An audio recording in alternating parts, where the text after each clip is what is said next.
how you can protect it from people hacking your system, how to make point of sale work for you. So we got a great panel up here.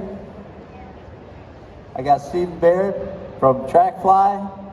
He's going to come on board. I have Bill Ennis from Dig Paddlesports, one of our board members for Board Retailers Association. And I have Dad and Jablons, retail smart guys. You've seen them up here on the stage and screen earlier in the show, and probably even later in the show, I'm sure. He's one of the full-time guys. So anyway, if you want to learn something and be more profitable in your business, you probably want to get over here. Board Retailers Association is a nonprofit organization that helps to educate independent retailers on how to survive in business, and we provide a lot of services to you that's going to help you out. So hopefully you guys get a chance to come over and say hello. Thanks for having us, George. Yeah, you're welcome. Good morning, Surf Expo! Oh wait, it's afternoon. It's been a long couple of days. There's sitting room only over here, so anyway, so our audience is in stealth mode. They're here. We're streaming live worldwide, so I'm sure you can just pick it up on your phone. So anyway, we're going to start talking about point of sale systems here, and we want to talk about how you can get useful information out of your point of sale system. A lot of us have those things, and a lot of us find that we don't have a lot of time to analyze what we're doing, and we just kind of get bogged down in the day-to-day. And what we're here to talk about is how you can utilize your point of sale system to help you analyze your business better, so that you can take more time for yourself and put it into more productive things. So with that, Steve, I'm going to pass it off to you, and I'm going to say, how valuable is the point of sale system to a retailer, and what do you see the future of this point of sale development? I know you're a tech guy, and if you tell us more about what you envision the future being as we continue to grow in this high technology times. Yeah, thanks, George. So it's a fascinating question, and the first thing I would say, so I speaking a little bit ago, I am in technology. I've worked in software development for the better part of 20 years, building different applications across various industries. And one of the things that I talk about a lot when you think about technology is, to understand how technology is operating today, we actually need to remind ourselves of what it was like 20 plus years ago, when there was very little to no technology. And so to your question around how important is a point of sale now, imagine doing your business like you were 20 years ago in today's environment, where consumers are rampantly coming to stores, they're rampantly buying products. Imagine trying to do that kind of volume with no technology. Imagine trying to communicate with your friends. Imagine trying to communicate to your family in today's world. If we were to say, hey, let's take that away and go back to 20 years, I bet everyone would vote no on that. And so that's kind of the first thing that I would take away, is how important is your point of sale? You cannot run retail operations without a point of sale system today effectively if you want to grow and you want to scale more business. Now, to where the future of technology is going, that's a whole other side of the question. You talk about empowering yourself with technology, empowering yourself with your point of sale system today. If you look at software, if you look at all the apps on our phones, all of the software that we use to run our business, I joke with a lot of my fellow developers that software is literally just skin over a database. There is a lot of information that sits behind software, and unfortunately there's been limitations in software that you can only interact with all of that insight, all of that intelligence based upon what capabilities are built on the surface. And so to your question about where I see it going in the future is removing that limitation and actually providing direct access to all of that information, all of that intelligence that sits underneath that surface, underneath that skin or user interface, and really open up the world to what's only being captured by the businesses that run the software, or the multi-billion-dollar corporations that can unveil that, and it's making that information to the broader public available. That's excellent, excellent. And Bill, I know that you do a lot of rentals in your business, and you do events and things like that. And how does your point of sale system tie into what you do at your business? Well, thanks for asking, George. Inquiring minds. Inquiring minds want to see the show. So, I'm a retailer. We stumbled into this industry because we love paddling. We wanted to share it with our folks. We're in Utah. We're away from the coast, but we got into kayaking, got into stand-up paddleboarding. We wanted to share it with our friends. Honestly, that's how we got the business started. So we opened up the first paddle and kayak and paddleboard shop in our county's history. So we've been building culture and building along the way, building a customer base. I talked about community yesterday, the importance of building community. I love building community. What I need to build community is I need customers. I need customers to pay so that I can stay open, so that we can offer that service, right? So having a point of sale. So we started off it was a weekend side hustle. It was Fridays, Saturdays. I didn't even do Sunday business. We didn't have to. It just fit with our schedule, and that was great. But very quickly I started to realize that I needed to process credit cards. I needed to process payments other than cash, because that's how my customers wanted to interact with us financially. So I think in a broad sense, number one, on a principal basis, as a retailer, as any business owner or operator knows, you want to make it easy for the customer to do business with you, right? I want my customer to have zero friction or very little friction when it comes to paying me. So we started using Square. That seemed to be sufficient for a weekend side gig business at the time. I could process payments. Now I can send invoices with Square. They've evolved over the years. But we use Square. They're not paying me to mention it to you. I'm just telling you that's what we use. It's very easy to work with. And one thing that has kept us with Square is that it's easy for us to go back and look. If I feel like this happened last week. I felt like I was having a rough Friday. So I ran a report. I wanted to see how much money is coming in through the till. And now we've got 2 locations, and I can toggle back and forth between the 2 locations.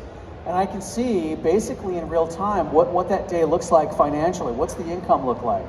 Thought I was having a rough day. Well, as it turned out, between Square, we've got because we do have a rental operation, we use a system called Fair Harbor that tracks our inventory on a per piece basis, by the day, by the duration of the rental, and of course we've got customer information associated with it. So basically, by running reports with Square and Fair Harbor, within 60 seconds, I found out that we had accrued about 3 or 4 times as much revenue as I thought we had, because we had some online bookings that had come through, and some online purchases came through. And so, honestly, it helped me get through the day. It's financial therapy, point of sale therapy. It was great. But I can look at any day, and I can compare it to a similar time frame from, let's say, last year. I can look at historicals and get a feeling for what our business is actually looking like. So I'm actually not lashed to the moment, and it helps me to have perspective on how business is going, not just what's being sold or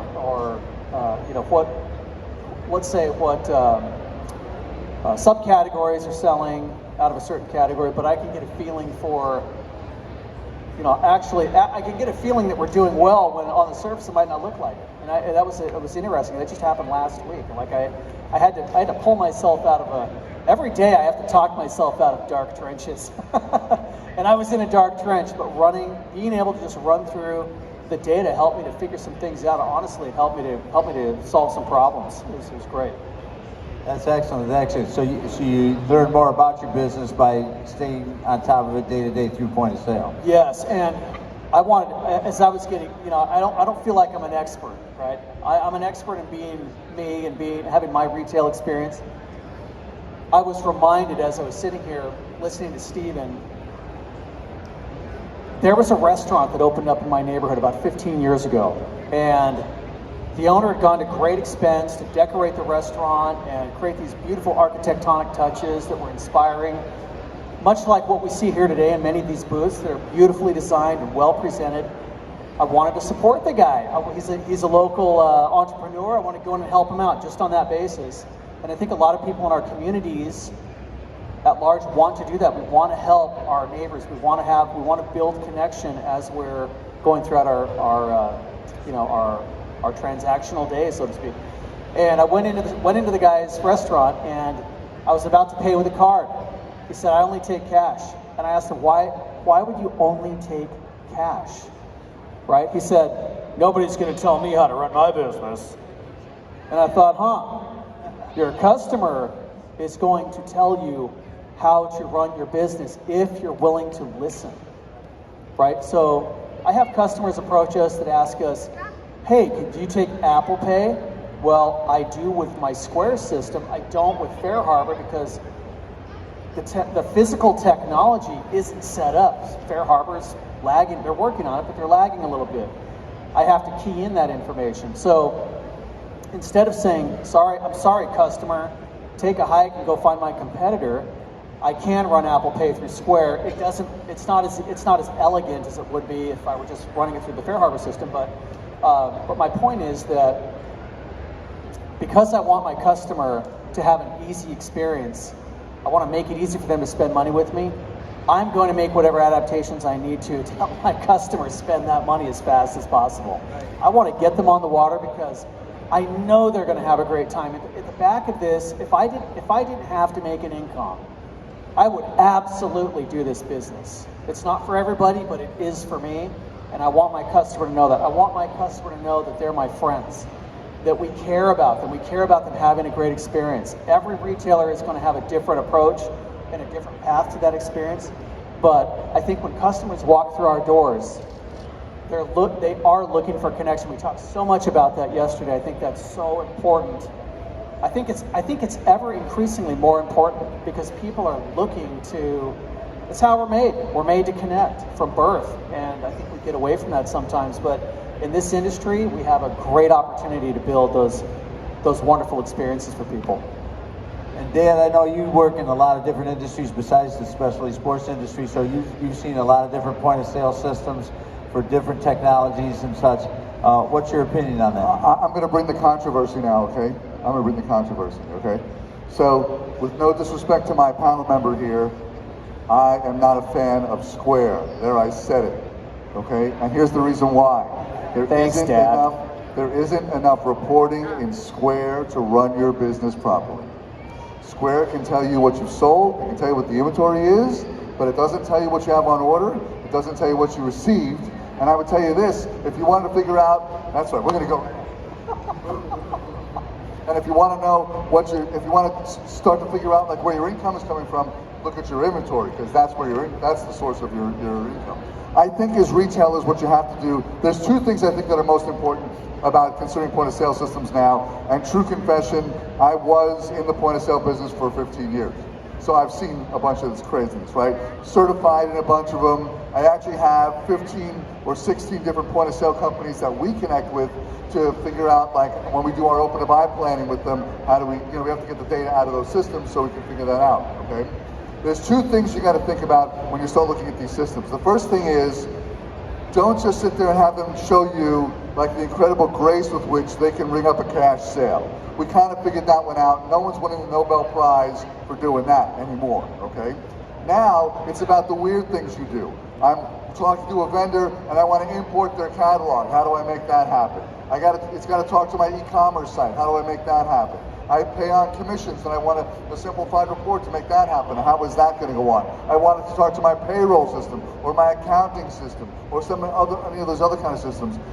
One of the main features of point of sale that you have to be prepared for now is its connectivity to other platforms, like Steve's, by the way, okay? The more that these guys connect to those platforms, the easier it's going to be for you to operate your business and run it. I think you have to consider what I'm going to call the inventory cycle. How do I buy goods? How do I receive them? If I'm multiple stores, how do I transfer it amongst the different stores? How do I want the inventory to look? What fields do I want? Do I want to look at it by season? Do I want to look at it by those things? Is last received date important to me? Yes, it is. And then after all of that, right, now I tell retailers, don't look at what they have for reports.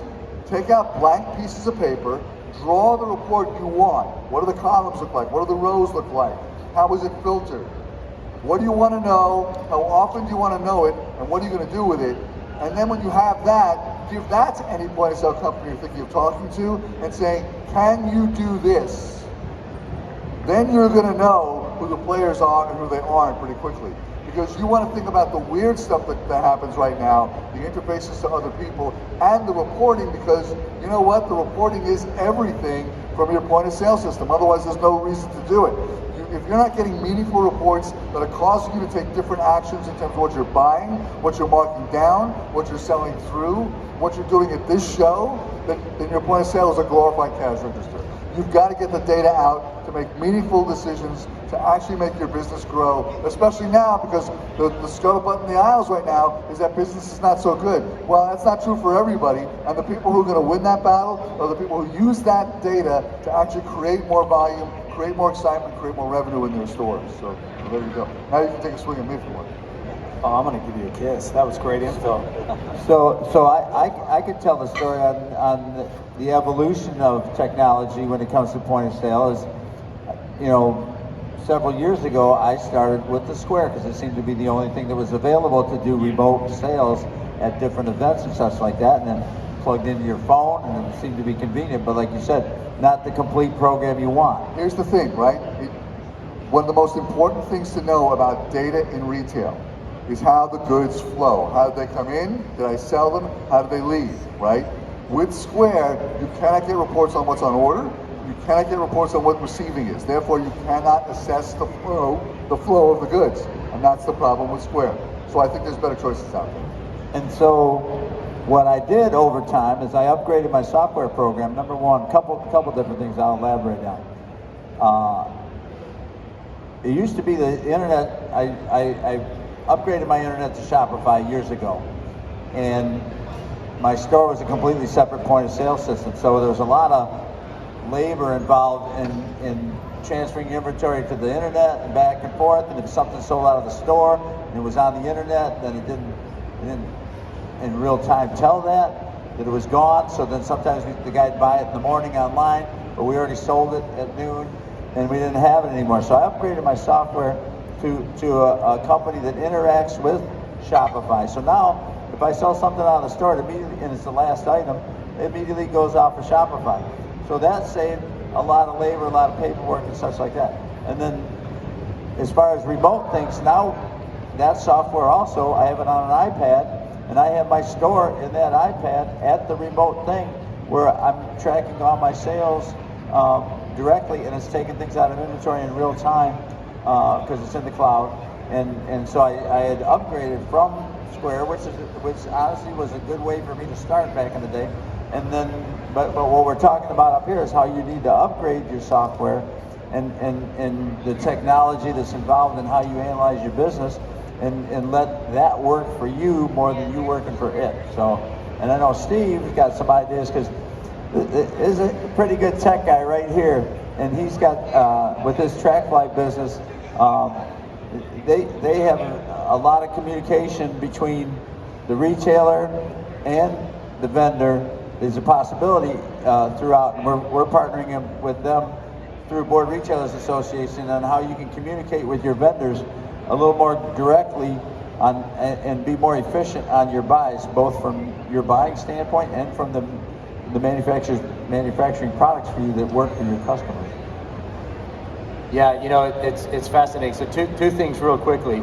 So while you were talking, I had a boss a long time ago, and we were trying to grow a business, and one of our struggles was we couldn't get our customers to pay us, and we found out that it's because our payment portal wasn't working. And my boss got so mad because as running a business, the last thing you want to do is stop somebody from giving you money. Why would you ever want to not let somebody give you money? And so when you were saying that experience, like that's first and foremost, right? And then Dan, you know, to what George is saying about Trackfly. So reporting is everything. Reporting is absolutely everything when you're choosing not just your POS, but what software you do choose to use. It might be beyond POS. It might be your marketing platforms. It might be an SEO tool that you use as well. And going back to what I said at the beginning, all of these software applications that we use are all driven by data. They're all driven by data. And it's fascinating to what you were saying, George. Software removed a lot of limitations when it was developed. We were able to do so many things that we couldn't do before that were very manual. Handwritten ledgers, bookkeeping at the end of every single month. Software removed a lot of those limitations. But I will say this right now, we are limited today by software. Software is limiting our abilities again. We've come to another threshold, and to what Dan is saying is absolutely accurate. You need to identify how you want to use the tool that you're picking, and make sure that it doesn't limit your abilities. Like you said with Fair Harbor. Fair Harbor can absolutely do those things, but because of the limitations of software, it has to be developed and created. Otherwise, you close that gate of somebody paying you money. And Dan, were you going to say something? I'll just say this, and hopefully this opens it up for a lot of people. If you're on a point of sale system and you run reports and it doesn't make you take some level of action, you're either on the wrong system or you don't know how to operate that system well enough to get the data out of it.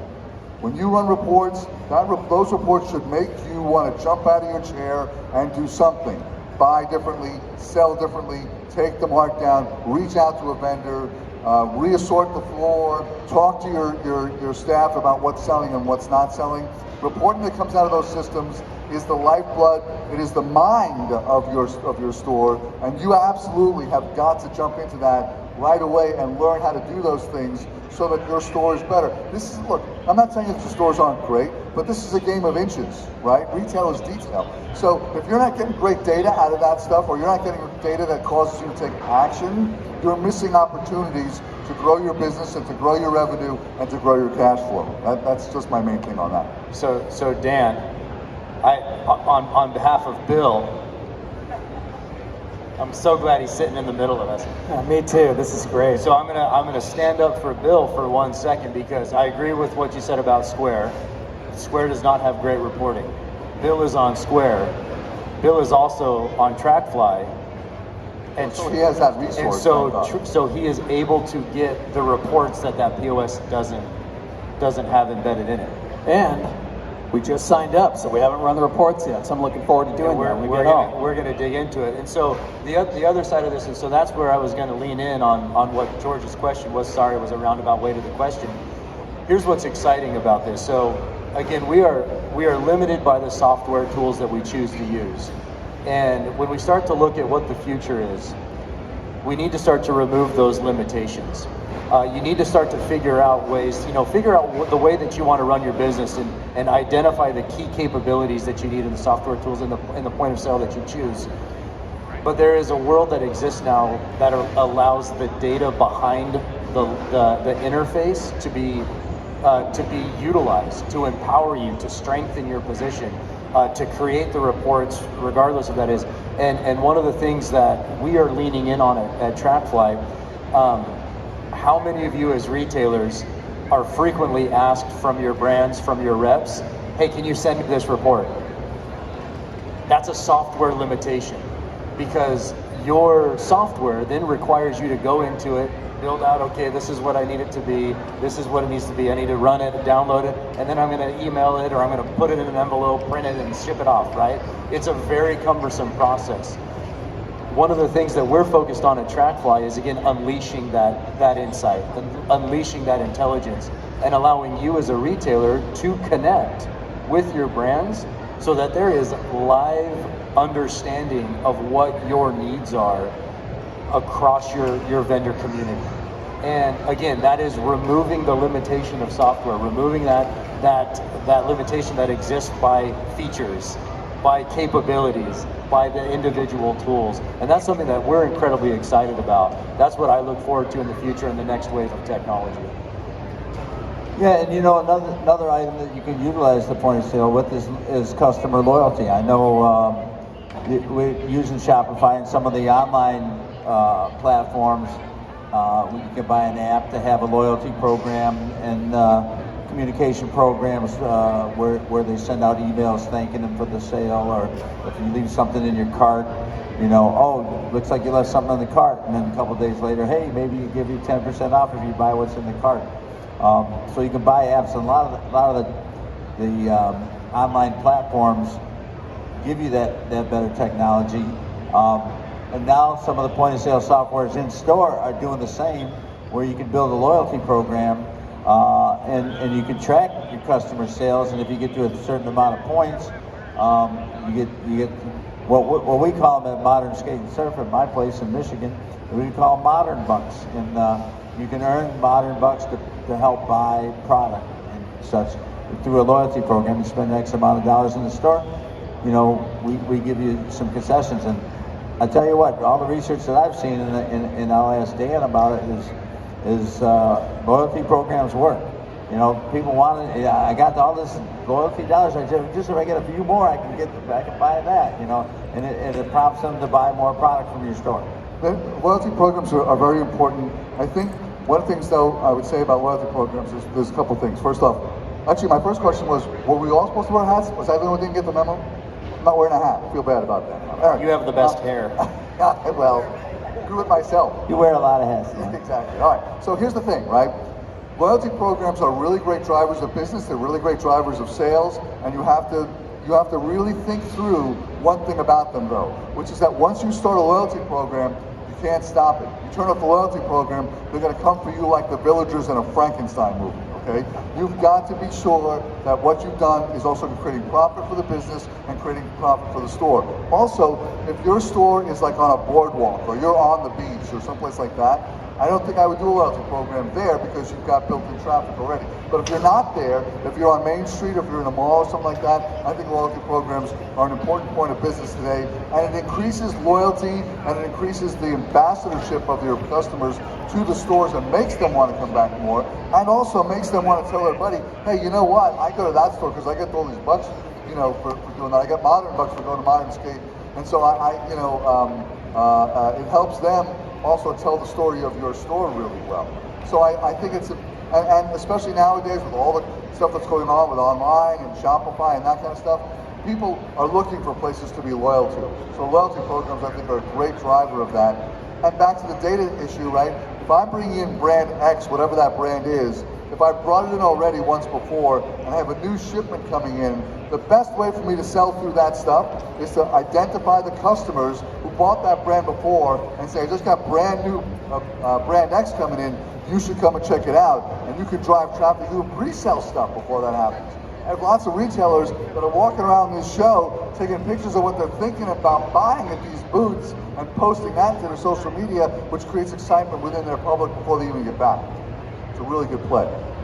Now, Bill, you probably utilize your point of sale to track your customers. I'm sure you get people to come, like I said, you do a vibrant rental program, and I'm sure you might do some mailers to them and say, hey, you know, you were here last summer, and you know, we're back in business this season, and are you gonna stop by and see us and maybe rent a stand-up paddleboard and that kind of thing?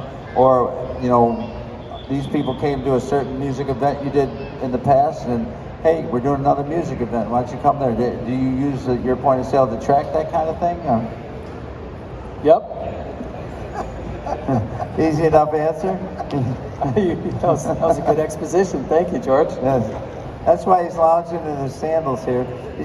He came comfortable today. I'm the real deal, George. This is he is the real deal. It's man. a lifestyle. If you were up here in a tuxedo, we'd be really worried about that. I appreciate it.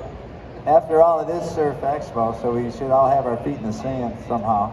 Yeah, we do. And I'll say that one mild point of friction that we have is sifting through our customers' data, because we'll have people will say, for example, when they're filling out their liability waivers, we find out with frequency, it's probably about 20% of the emails that we get are absolute trash. They're useless. They're filling out, they're throwing in, they're throwing in strange emails, just to get through the process and get on the water. So we have to, that's something we just have to sift through. We've got to run those and see what the bounce rate looks like. But having, it's interesting you mentioned, I can tell you the long story later, but we have Square's our countertop POS.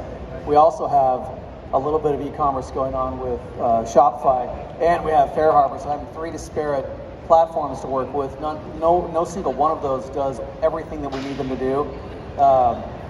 Having to merge that data and sift through it and weed out the duplicates is it's a pain in the ass. So anyway, I'm really excited to work with Trackfly, because I'm sure Trackfly's going to solve all my problems. Actually, you know what? Can I throw in one more thing about Square? Because I realize I beat this guy up, but he's a fantastic retailer with great store and a great story. There is a piece of software called Yellow Dog that you can tack onto Square, and Square stays at the front counter. You don't have to go off any of that kind of stuff, and they do all the back end stuff pretty well. So you might take a look at that too. And for those of you that are on Square, there's this software that we've learned about called Yellow Dog that's pretty comprehensive and does a pretty good job of it too, and has all the linkages to all that stuff and that kind of thing. So it's worthwhile. So anyway, I picked on you about Square just because I have my own feelings about Square. I'm the only retailer up here to pick on. Well, you can pick on George, but you guys have. He brought me up here. I can't pick on George. He's the main You can't guy. pick on the elderly now. Come on. That's right. But you know what? This is a great retailer with a great store. So, earlier today we were all talking about like AI and the technology of AI. Everybody's talking about, Chat GBT and AI is going to take over, and pretty soon bots are going to be running the world and this kind of thing. And should we be worried about it? Should we not be worried about it? And I was talking with Stephen about that on, his view of, how AI technology can be used to our benefit. And how it needs to continue to be developed, and it's not in its perfect state by any means at this point. We were talking about how Chat GBT, you can say, hey, write me this paragraph, and then there's a bunch of misspellings and, misnaming people, and it kind of gives you the general topic, and you gotta still refine it and everything, because hopefully it won't get up to the human brain technology, but it probably will be. But along with that, we worry about technology, and we worry about the security of the technology that we're using. And I know, being a tech guy, you have a little more insight into that on how you can protect your information, especially your retail information, and if you're passing it along to other people. How do you protect that? And should you be fearful of AI or not? So, Stephen. Yep. Okay, that's all we do. Did I say that right? Quality, Okay, enunciation, and inflection. It was all there. Perfect. No, I love this question. I'm heavily involved in the AI community. I work with a lot of companies that are developing artificial intelligence platforms. And at the end of the day, AI is going to revolutionize the way that we operate. It's going to revolutionize the way that we do business, the way that we interact, the way that we learn, that we educate. I've got 3 young kids that are all in elementary school, and they're already learning how to use AI. It's wild, and they're better at it than I am. They're learning how to code. It's going to change the way that we think about commerce, the way that we think about trade, the way that we think about society. But to George's point, I can't emphasize this enough. AI is just another application. It's another software. And to what we're talking about with point of sale systems, software sits on top of information and is able to do things in a faster way than we can do manually. AI is designed to do things faster than software can do automatically, and to think and to process those types of things. And so as you're using artificial intelligence, it's out there. ChatGPT, if you're not using ChatGPT, you should. It helps you to creatively ideate, to think about things, to formulate templates, to formulate communication, email, all of those things, but it's still improving. And the thing that you need to be aware of before you use any type of generative AI, ChatGPT, any type of image creation, is to know, again, it is just an application, and it runs off the information that you feed it. And exercise caution. As with anything, When you put data into AI, if you put a picture, if you put information about your business, as you put any type of confidential insights into that, it gets stored into what's called that AI's training set. Again, it's an AI application sitting on top of a database. And that database is then utilized to make that more and more intelligent. It's going to be incredible. It's going to be incredible, and it's going to change the way that we think. But it's got to get better. It's got to ramp up, and it's got to get smarter. A question that I frequently talk to business owners that are looking to lean in on AI is to ask yourself the question, as AI improves, is it going to do this part of my business better, or is it going to replace it? And if it's going to replace it, do not provide it. Do not put that into that AI application, because it will take away that secret, that special experience that you own. But if it makes your ability to do that better, lean in. Let the AI, let that artificial intelligence do the unnecessary robot work that we don't want it to do. A great application is you're sifting through emails and trying to figure out which ones are false and which ones are accurate. AI is able to do that in seconds. But you have to be cautious to make sure that you're confident enough to say, if I give this tool, this piece of information, it's not going to replace that knowledge that I have, because it has the potential to grow that way. We've had to go through and scrub our website of AI-generated content. We had hired a marketing agency to help us out, actually a nationally known marketing agency who's, I'm just not going to bother mentioning their name. It doesn't matter. They're all using it. So one of their tasks was to improve our search engine optimization ranking, or improve our organic ranking. As I started going through our pages, I found page after page after page. Mind you, we're here at Surf Expo because our business is related to things that are happening on the floor. If I wanted to go to an automotive customization trade show, I'd be at SEMA, SEMA in Las Vegas. I wouldn't come to the show. So there were articles about, now we live in southern Utah. We're about 2 hours drive away from Las Vegas up I-15, very southwestern corner of southern Utah. There were articles about the quality of hospitalist care in Salt Lake City on my website. The hell, I was like, what am I paying you for? We were paying them thousands of dollars a month, and they were using, and it was obvious to see there was AI generated. I was livid. I spent hours scrubbing content that was somewhat relevant. I retooled, because Dan and my wife Michelle and I were just talking after a earlier meeting this morning about the importance of voice. AI can be a great creative tool, but my recommendation, just as a novice user, is to, if you're using that tool and it can do something for you better than you could do it yourself, maybe generate some quick content, please take the time to sift through it and analyze it and tool it and refine it and make it your own. It should not replace your voice. I know a human voice. I'm in this business because I actually want connection. I want to connect with people that we work with. I want to connect with people that are our customers. And I want that to be legitimate. I don't want it to be some R2D2 bleeps and whistles that will make no sense to anybody but itself. So it's fascinating, and George, you made the comment a little bit ago about, will AI ever be able to think at the level of the human brain? I hate to break it to you, it's already ahead of it. But what it's lacking, what it's lacking is your experience and your creativity and your personality and your characteristics. It's a lacking identity. And what that means is it doesn't have the experience to write the content that you could write. It can give you ideas, it can give you inspiration and lean in on that inspiration, but it needs to be yours because that's your voice. It can never give our context. It can never give Michelle and Bill's context of what we're doing, why we're doing it. I have to confess something right now. I'm not a living human being. I'm actually AI in a robot form, and I'm going to take you guys out after this. Okay, so here's the thing. I think the thing about AI is, and you just said it right, which is that it will give you what the internet thinks you want to hear.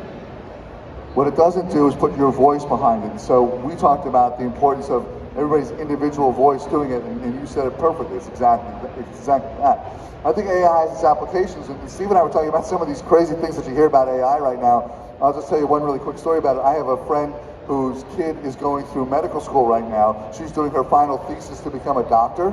She used AI to do some research for her final thesis paper.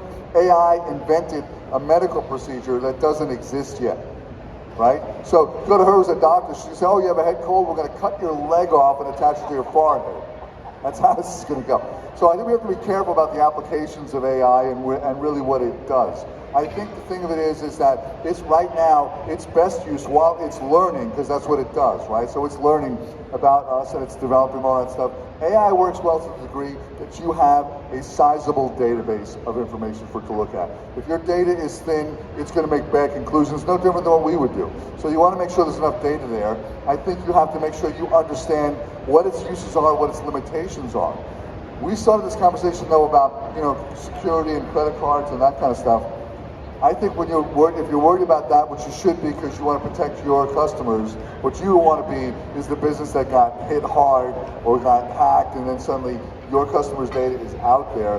Again, that goes back to the point of sale discussion. I think it's a very important discussion to have with your point of sale providers about what are they doing to ensure that they are PCI compliant, that the database is secured so that you can tell your customers with confidence that their data with you is safe and secure, and you're not going to be sloppy about that, and you're on a platform that protects them as well. We're all worried about that. We're all worried about, how many, does anyone know anyone who hasn't had my card got hacked and I had to get a new one from the bank and the whole thing happened, and we all know people that's happened to, right? Because things are unsecure. There are things that read stuff at gas stations, right? I mean, it's happening out there, and the credit card industry is getting good at responding to that, but I think it falls upon the credit card companies and it falls on the point of sale companies and the credit card companies they partner with to give you a safe and stable platform to put your store on if you know that your data is safe. And that's response coming to you straight from AI, so there you go. If I could add to that, I mean, it's important to know, I'm so glad you leaned in on the security practices. Does anyone remember a few months ago when the airlines went down? I was actually, I live in Utah, not far from where Bill lives. I was here in Orlando and I got to spend a few nights at MCL. It was great. It was fantastic. Microsoft. We've heard of Microsoft. Microsoft. Okay, I wasn't sure. When you're looking at your point of sale systems, when you're looking at the tools and the applications that you use for your business, absolutely go into that with the mentality of making sure you're with a company or with a software that is doing those compliance. And I can tell you this, most of them are. It is very difficult to be a software company in today's world if you're not PCI compliant, if you're not, I'm going to throw out some numbers, many of you may know, may or may not know, ISO 27001, ISO 27004, all these different compliances, all these software companies have to go through these. But as much as the software is getting more and more compliant and more secure, the companies that are out there to poke holes in it are also getting more advanced and more secure. And so go into every application that you use with a security mindset, knowing that, make sure that your authentication, the things that you can control, use strong passwords, use multi-factor authentication, don't share passwords, don't share those things, do everything that's within your own control. And as you move forward with that, taking this conversation full circle, look at the capabilities that you need in the tools to run your business. Look at the reports that you want to look at on a regular basis. Look at the way that you want to process and receive payments from your customers to make it the most user-friendly experience that they can have, so that they want to give you more money. Don't detract them from giving you their money. Look at those capabilities and bring that experience full circle. You will have the platform experience built that is going to grow your business. I think it's critical that you ask the point of sale companies, just tacking on to what you were just saying, Steve. I think the biggest mistake you can make when you're thinking about point of sale is you go, I want a new point of sale system, and then you contact point of sale vendors and you say, do a demo for me. That's the biggest mistake you can make, because they're going to show you the incredible grace with which they can ring up a cash sale. Okay, we've conquered that. I don't think that's a big deal anymore, right? We pretty much have that nailed down. It's the other stuff that you need to start to dig into and lean into with those guys, like things like I have a Shopify site, and you know, all these guys talk to Shopify because they have to, right? But the method by which they talk to Shopify is the important thing. Some of them talk to them once a day at night. Some of them don't share all the information that comes back. Some of them bring the order back from Shopify as a sales order, not as a sale, which means you still have to process that sale. Is that how you view it in your business? You really got to get into the weeds on some of that stuff. And if you're not prepared to do it, then you've got to find someone who's going to help you figure that out, so that you actually don't find yourself having put a lot of time and effort and energy and money into a point of sale system that actually has now created more work, not less work for you on the operations side, and or didn't give you the data you wanted to learn about to make sure you can manage your business on the data side. So I think you've got to really dig into some of these weird connectivity issues and understand, not only do they have, it's not a yes or no, yeah, we talk to Shopify. They're all going to say they talk to Shopify. The answer is, how do you talk to Shopify, and how do you get data back out of Shopify to make all that work? Even Shopify itself, when you buy Shopify, you know, some of these packages that we're talking about, you buy a point of sale system, that's like buying a house. Shopify is a little bit like buying sheetrock and nails, right? You're gonna have to add on some things. You have to build some things. You have to make some things happen to make it work. So you have to know before you sign up for any of these things, what are the things you're looking for, and how is it going to work inside your business to make it work. It's the point of sale is the spinal column of your business. It tells you when you've been slapped, and it tells you when you've been kissed. So you want to make sure you know how to read those messages to make your business effective and to enable to grow into 2025 and well beyond that. And to bring this like full circle, you know, we're talking a lot about technology and how you can use technology and point of sale systems to benefit you and to make your job easier and to be more efficient in your job. But this industry is really a lot about relationships. So don't forget to think for yourself. Don't forget to make sure your personality is involved in any of your communication with any of your customers or your vendors. And it's a beautiful thing like this show here, Surf Expo. I've been coming to for over 30 years. And I've always said this industry is a lot about relationships. And where else can you come and see this many vendors and meet with the principals of each company and get to know them? You know, when I started out, I used to save $200 and buy a flight to LA 6 months in advance, sleep on a former manager's couch, borrow his car, and go to the show. And I met with these guys that were like skater kids back in the day, and now they own all the companies. And so I have a good relationship with them. And this is the place, you know, under one roof with Surf Expo, that you can find people that you can develop a personal relationship with them as you're growing your business. And with this technology, communicate with them on what's best for your store and what's best for them to provide for you. So again, this business is a lot about relationships. We're happy to be here at Surf Expo and to be able to contribute a little bit to the education of the independent retailer. Board Retailers Association, you go to boardretailers.org and check us out. We have a free membership. We also have a distinguished membership that offers you more benefits. Look for Doug, our executive director over here. He's going to be at our booth at 260 if you want to know any more information. And all these great panel members are affiliated with us in one way, shape, or form. And they're bringing a lot of technology and education and information to our group. And our goal is to educate independent retailers on how to be more efficient in your business so that you don't have to go get a real job. All right, so we appreciate you guys all for coming out and listening to us for a moment. I want to thank our great panel here for providing all that good information. And does anybody have any questions at this point? Or have we covered every topic there? Yes.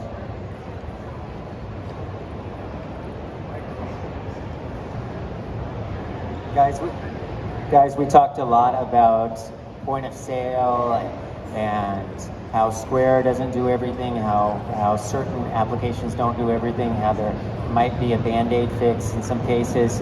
What would you say the top 3 point of sale services might be so that retailers don't have to, go like a Cheesecake Factory menu and do analysis paralysis. Yeah, so we spend a lot of time, and I know Dan does as well, evaluating, working with, supporting, and integrating ultimately to point of sale systems. And there are a lot of options out there. There's a lot of options to go and look at.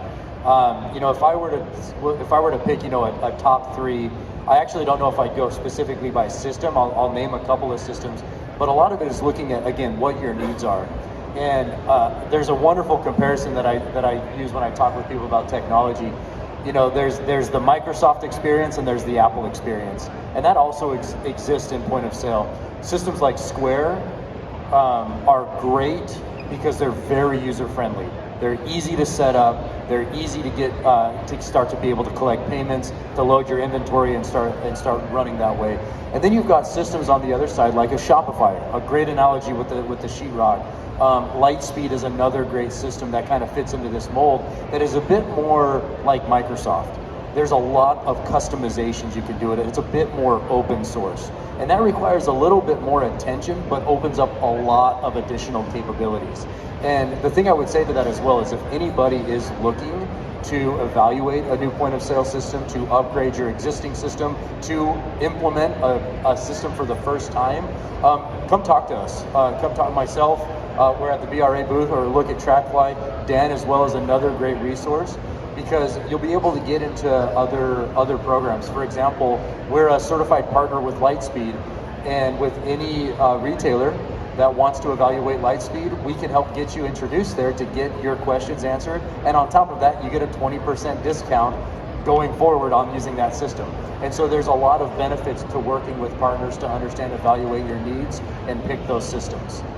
Well, here's the thing. I don't mean to not answer that question, but I don't think there is an answer to that question, and I'll tell you why. I think the thing about it is, I'll just tell you something we do. When I have 3 customers right now that are considering switching point of sale systems. We sent out a thing called an RFP, request for proposal, and in it we listed out all the weird things they do. They have a way that they buy, that they bring stuff in, it's weird, okay? They receive in a weird way. Some of them have case to unit conversions, right? Some of them have to be able to have direct contact to their vendor and stuff gets imported. Some of them have these weird selling programs. Some of them have a weird, you know, they all have something weird going on. So what we did was we took all the weird stuff, we put it into a thing called RFP, request for proposal. We sent it out to literally the 15 people I know in this business, okay? 8 of them weeded themselves out right away, and some of them I wouldn't have suspected they would have, but they said, we can't do that. Another example, I work with a lot of stores in the pet industry. There's a loyalty program in pet called Astro. There's only 3 POS systems that do that. So a lot of the guys that are great got yanked out of that right away. It was kind of amazing. So I think, you know, the answer really is to do your own homework first. I think you've really got to ask yourself the hard questions. How do I go through the inventory cycle? How do I buy? How do I receive? How do I sell? What's the stuff I want to know? Have what you want put together before. You know, Doug, your question is almost like, what are the best restaurants? It depends on what you want to eat, right? I don't eat sushi, don't like it. Sorry, I'm going to just say it right there. I'm sorry, sushi people over here. But anyway, I'm just not a fan of sushi. We can't trust what you're saying anymore. You know what? Here's the thing. I tried it once in 1984. I can still taste it. But the thing about that is this, right? If I don't like sushi, then that's not going to be one of my top 3 restaurants. So I think you really have to understand what your demand is, what you need from your business, and nail that down before you can start. Kosher sushi. All right, we want to thank you guys all for paying attention to us and listening a little bit. Hopefully you learned something from us, and stop by the booth 260, visit with Doug or myself and any of these fine gentlemen over there, and we'll be happy to help you out in anything we can do with retail. Thanks so much for coming. Thanks, everybody. Thank you.